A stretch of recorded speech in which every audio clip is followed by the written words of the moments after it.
Growing up black in America is a journey filled with contradictions. My name is Brian Jones, and this is my story of everyday racism. Welcome to our channel, where we share stories that matters.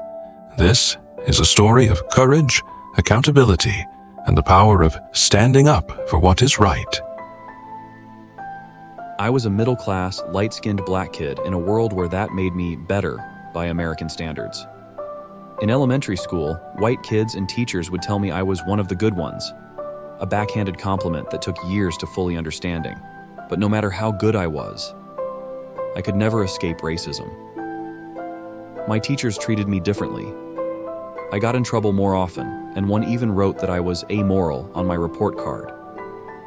I didn't understand why until I had my first black teacher, Mrs. Brooks. She saw me, really saw me. She let me squirm in my chair. She taught us about discrimination. She made me feel like I mattered. Thank you, Mrs. Brooks. My mother saw the racism in my life long before I did. She watched every move my teachers made, always ready to fight for me.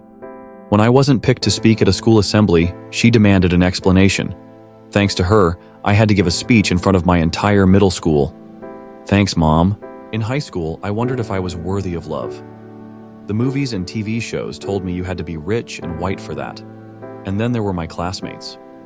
One student had a gift for making fun of my kinky hair, reducing me to tears for much of my freshman and sophomore years. One day, a black student found a noose in his locker. The white student responsible got away with just an apology. I was outraged. My best friend and I wore black armbands in protest. Instead of respect, we got mocked. Even our teachers laughed at us. One called me out. "Look at Jones, starting a revolution." Thanks, Mr. I forget your name. I learned early on to make myself as non-threatening as possible. I knew how to enter a store, smile, make eye contact, show I wasn't a thief. I learned not to carry books into bookstores, not to walk with unsealed bags. It became second nature. Even now, as a middle-aged man, I still do it. At some point, I realized it didn't matter how good I was. My fate was tied to all black people. I came to believe that this system is intolerable and a new world is necessary. I found inspiration in the words of Eugene V. Debs. While there is a lower class, I am in it. While there is a criminal element, I am of it, and while there is a soul in prison, I am not free. Growing up black in America has given me what W.E.B. Du Bois called second sight.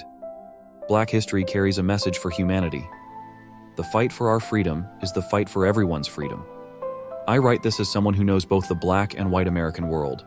I see the ignorance, the prejudice, but I also see the pain, the struggle. And I know this: black liberation is bound to true human liberation. Look at me, starting a revolution. These experiences shaped me, but they also left scars. The weight of constantly proving my worth. The fear of being judged before I even speak.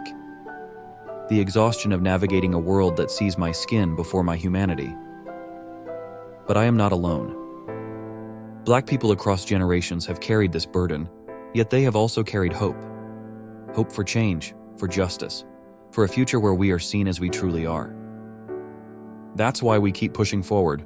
We fight not just for ourselves, but for those who come after us, so that one day a black child won't have to be one of the good ones to be accepted, so that no mother has to fight tooth and nail for her son's dignity, so that no one has to enter a store and prove their innocence before even touching a thing. The journey is not over. The revolution is still unfolding, and as long as inequality exists, I'll keep speaking, fighting, and hoping, because black lives don't just matter, they are necessary for the world to be truly free. Thanks for watching. Don't forget to subscribe to our channel for more content. If you or someone you know has experienced racism, share your story with us at our email address available in description below. Your voice deserves to be heard. Together, we can raise awareness and make a difference. See you in the next video.